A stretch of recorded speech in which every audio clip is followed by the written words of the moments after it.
Welcome, Dr. James Beckett, Sports Card Insights. This is an outtake episode from time I spent with Ezra Levine, CEO of Collectable. They're doing some programming leading up to the National and talking about some historical things and how we got there.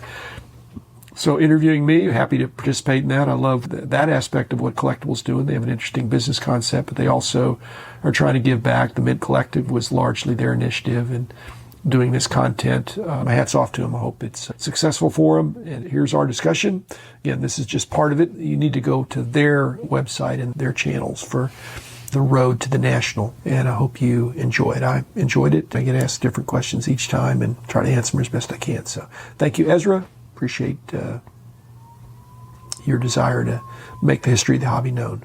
We are talking today about the National coming up shortly in Atlantic City, over 40 years running of unquestionably the Super Bowl in the hobby. We look forward to seeing many of you at the National in Atlantic City in just a couple of weeks. Dr. Beckett, what do you personally love about the National? First of all, the people. You're going to find more people in one place, and you're going to find more cards, number two, in one place. And number three, at least from my background and being a publisher and all that, there's more knowledge in one place. Mike Burkus used to say, if you can't find it at the National, it doesn't exist. But more than that, if you can't find somebody that knows about it at the National, then it's perhaps unknowable. So all those things, those are three things: the people, the cards, and the knowledge. And the fun. The fun goes without saying. That fun's mainly with the people. How, in your opinion, has the National evolved over the years? Obviously, this originated in 1979, first event in 1980. We're talking in 2022. How has the National evolved from your vantage point over the years? In one sense, it's evolved a lot. In another sense, it hadn't evolved at all, because all these things, I believe, that we're doing now were originally contemplated by Gavin and Steve and Mike, the three co-founders. And they did a lot of those things. It's just gotten to the next level. The corporate support, I'm sure they didn't contemplate a break or pavilion, but they certainly contemplated interactivity to a high level, seminars, opportunities for collectors and dealers to get together. I think it's evolved in a very healthy way, and it's stronger than it's ever been. I think this could wind up being the best National ever until the one that follows it in Chicago in 2023. So that's a good problem to have, that each one is better, because they're already at a good Chicago last year was terrific. Atlantic City arguably could be better based on being on the East Coast. One exciting thing about last year's event was the amount of new participants who came. We had a record year in terms of people who came and attended the National for the first time. If you could give one tip only to people who are coming for the very first time in 2022, what would that number one tip be? First of all, it's not a statistical artifact, but if you have twice as many attendants, it kind of argues that probably half those people are going to be new if you set a record. But of these new people, of which there'll still be a bunch of them in Atlantic City, is that I know people think that Wednesday's the preview night and you got to get it while you can. If you're an advanced collector, you know exactly what you want, then Wednesday is an important buying day for you, and even Thursday to that extent.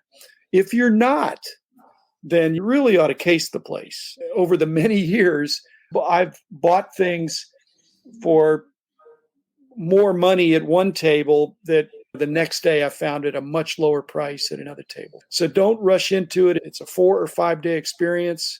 They're not going to be sold out on Sunday. In fact, there'll still be some good deals on Sundays. But if you specifically know what you want, try to make a beeline for it. Otherwise, case the place, meet the people, get a sense of the lay of the land. As Rich Klein says, go to the four corners. Check it out. So you're someone who has extensive hobby history and obviously extensive National history. You're one of a few people who's been to every single National since the inception of it. What are you most excited about for the 2022 Nationals? Is there one thing in particular that you're most looking forward to or most excited about? I just think it's time. Atlantic City is considered to be less than ideal, but it's on the East Coast. And folks, there's a huge hobby contingent in the East Coast. And so it needs to be there. And I think there's a lot of pent-up demand. And so I'm excited about seeing people that I haven't seen because they're East Coasters who were waiting for it to be back there. It's the way it was in the old days. I think we're going to have a great attendance, and it's going to be a bunch of people from the East Coast that I haven't seen for a while. If you learn the history of the National, one of the things about it was that it was really set up to be a dealer show, right? From dealer to dealer. It's supposed to be a place where you can come and buy and sell and trade. Is there one particular piece of memorabilia or one particular card that you're most excited to see or to try to locate at the 2022 National? For me, not so much, but in the history of the National, yes, it was dealer-centric because that's kind of how you reserve the room. You have a size of room that you got to fill up with the dealer tables. But from the very beginning, Gavin, Steve, and Mike wanted it to be more than a card show, more than buy, sell, trade. And it has been. But again, for Collectable, for other entities out there that are well-defined in their hobby pursuits, that's going to be top of mind. That's not how I hobby anymore. I have the stuff that I want, and now I'm just kind of enjoying being kind of circulating around and seeing stuff I haven't seen, regardless of whether it's expensive or not.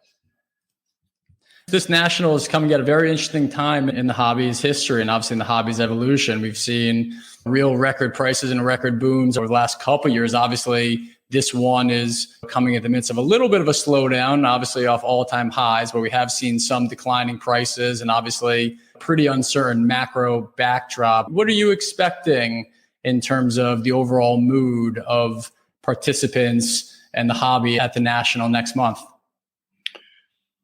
Well, the interesting thing to me is that instead of doing eBay comps or looking at these various pricing sources, you're going to have under one roof a lot of those cards that are the same condition, the same card. And so the savvy buyer is going to know that. And it doesn't matter what it sold for somewhere else a week ago if it's available on the show floor for less. And so that's going to be the comp for this particular weekend coming up. It's the comp of what's the lowest I can get it and take it home with me or park it in my vault or whatever they want to do. That's a throwback to the old days. You can say, hey, here's what it sold on eBay, but you can say, look, it's available for this 7 tables over. One prediction about something that's going to occur at the 2022 National. What do you think? Let's see. Well, people always talk about record high prices, but they don't talk about record low prices. I mean, I think in a healthy industry, if everything's going up, that can't be forever, but things can go up and things can go down forever. It used to be people bragged about what a good deal they got on something. Now it's the other way around. And I'd like to see a return to, I got this card and either I paid this much for it or this little for it, and I'm happy that I have the card. Or in your case, that I have a fraction of the card, or it's in my vault. I believe the value proposition of Collectable is not just that I bought this card or a portion of it and it's going to go up in value. No, I own this card and the value goes up and down. It probably goes up more than down, but I'm enjoying owning all or part of this card. And that's what I want to happen. That's hopefully my hot take at the end of the National. It's here's what I got. Again, even though I'm the price guide guy, the value and the world record prices are secondary. I know it's what makes headlines, but I'd like to see a headline of lowest price ever to acquire this card. And then you're guaranteed to make money if you're buying the worst house on the block. The pride of ownership of collectibles has always been something that has not only provided a floor for prices, but has also made this hobby so fun, right? In good times and bad times. At the end of the day, it's a real passion pursuit and people, love it. The real collectors tend to come out at times like these. I share that sentiment. We're excited.